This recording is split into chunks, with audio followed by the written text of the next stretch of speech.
Hello.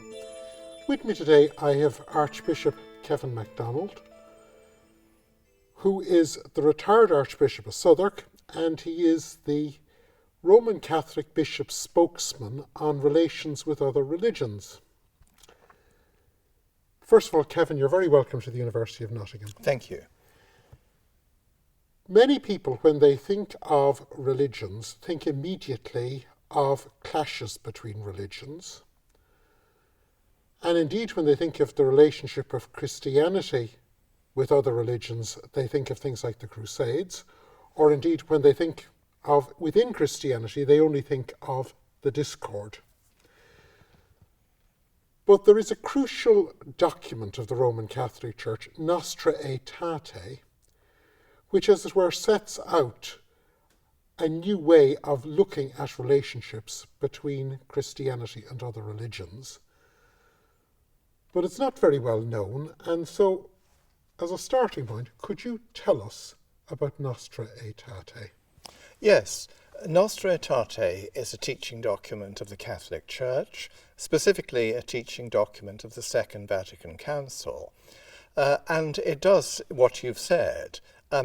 It is the first time there's been a teaching document specifically on the relationship of the Church to other religions. That's a milestone in itself. But what is important about it is the way in which it talks about other religions. It talks about other religions in terms of the connectedness between Christianity and other religions, in terms of what they have in common, and not in adversarial terms. It was a document that originally was simply going to address the question of the Jews, but it developed and has things to say both about Muslims and about the Eastern religions. Searching out what's common between Christianity and other religions is itself a presupposition that all religions are somehow searching for God. Well, I think it depends which religion you're talking about. It's probably useful to talk specifically about Judaism, because the Council made some very important affirmations about Judaism in terms of the continuity between Judaism and Christianity.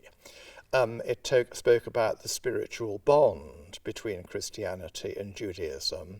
The origins, the roots of Christianity lie in Judaism, and there wouldn't be any Christianity without Judaism. It also spoke about, it exonerated the Jewish people from any kind of collective guilt for the death of Jesus. And it condemned anti-Semitism.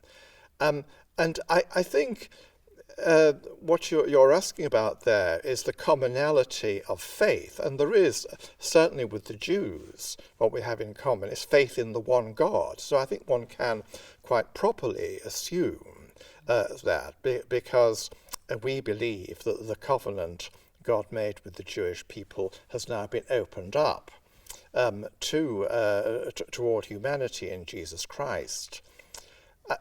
I think it's important to think about the background to Nostra Aetate, particularly from the point of view of the Jews. The Second Vatican Council convened not very long after the Second World War and the Holocaust. Less than 20 years after. Absolutely. Now, although the Holocaust was perpetrated by an atheistic regime, which was also very anti-Christian, it did nonetheless happen in Europe, and against the background of many centuries of prejudice and indeed of persecution of Jews by Catholics. So the time was ripe for something to be said, something needed to be said. And from the point of view of many Jews who live within that perspective, Nostra Aetate is one of the most important documents of the 20th century. It's interesting, you said a moment ago, it's not well known, and sadly that's the case. But the people who have responded most to it are the Jews, because we said most about Jews, and there's been most reaction from the Jews, and there's been most development of the teaching of Nostra Aetate, particularly by Pope John Paul II, subsequently to the Council. So I think for religious Jews with a sense of history, there is no doubt about the importance of Nostra Aetate, and most of the contacts, lectures, panels and things that I've been involved in this year as we celebrate the 50th anniversary of Nostra Aetate have been with the Jews. One issue on the relationship of Christianity to Judaism that I think is important to address is there is a notion. There was a covenant with the Jews. That ended, a new covenant, sometimes called supersessionism. Yes. It's actually a very false idea.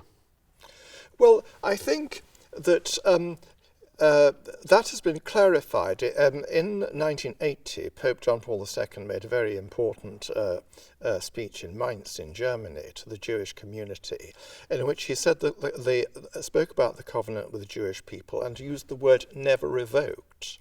In other words, it's been affirmed by the Church that the covenant that God made with the Jews is live. So we do not target Jews for evangelization, because we acknowledge that for them, their way to God, their worshipping of God, is in the framework, the context of the what we call the Old Covenant. And I think our affirmation of the fulfillment of the Old Testament in Jesus Christ, which we absolutely believe, is articulated and explained without denying the ongoing reality of the covenant God made with the Jews. So the relationship of the two covenants is a both and, not an either or. Yes, it is a both and, but we of course do see the prophecies of the Old Testament as pointing to Jesus, and we do see Jesus as the Messiah. The Jews don't. Religious Jews will look to a future coming of the Messiah, and I think one of the it's very difficult to kind of to sort out the past.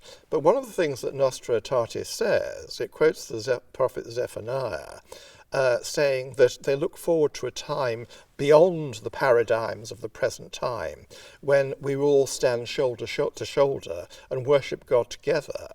We look forward really to the fulfillment of the same promises, the promises that we find in the prophets. We see those things as both fulfilled in Jesus Christ and also awaiting final fulfillment, whereas the Jews, of course, simply look to the future for the fulfillment of them. So there's a kind of a shared understanding, but it's not a fully shared understanding, obviously, because Christians at the end of the day believe that salvation is in Jesus Christ. Kevin, thank you very much.